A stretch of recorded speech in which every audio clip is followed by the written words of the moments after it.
আসসালামু আলাইকুম। সবাই কেমন আছেন?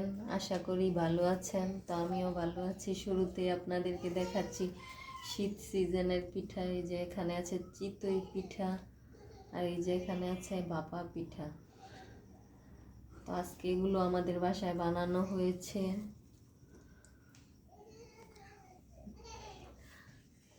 আমরা বানাইনি, কিন্তু আমাদের বাসায় বানিয়েছে, একজন দিয়েছে আমাদেরকে খাওয়ানোর জন্য।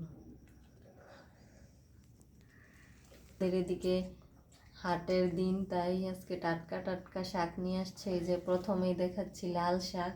তো লাল শাক এখন আমি কেটে নিব। আমি খেয়ে দেন।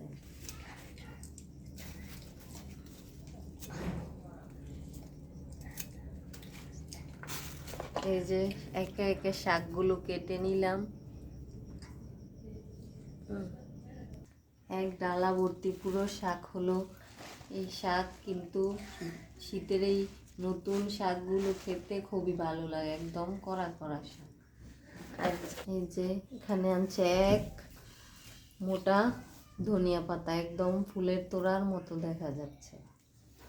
আর এই যে আনছে অনেকগুলো জলপাই, তো কতগুলো ফ্রিজে রেখেছি। আর এইগুলো দিয়ে আমি মিষ্টি আচার বানাবো। রেসিপিটা আপনারা পাবেন আমার চ্যানেলে।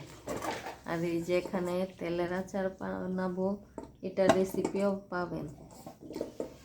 এখন দেখি এই ব্যাগটার ভিতরে কি আছে।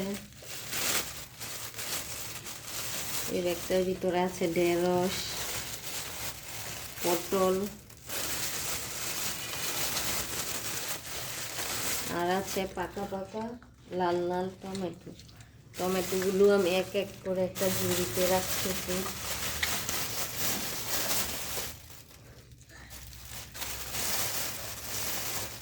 এখানে কাঁচা পাকা মিলিয়ে আছে, এইভাবে বাহিরে রাখলে একদম পেকে যাবে।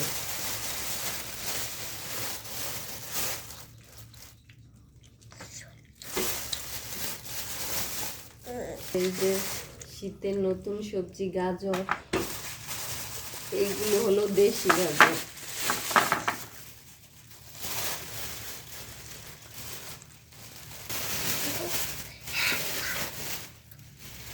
এই যে আরো রয়েছে শীতের নতুন সবজি ফুলকপি, 2টা ফুলকপি আনছে।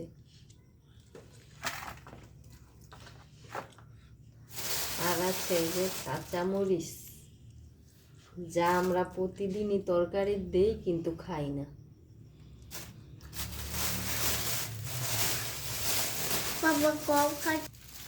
আর এই যে দেখুন এক ভর্তি লেবু নিয়ে আসছে।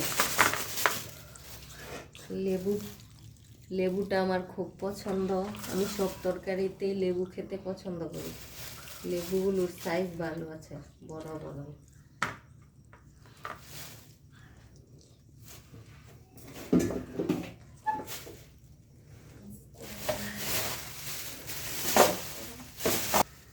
তো আজকে আমাদের বাজারে এইগুলো সবজি রয়েছে।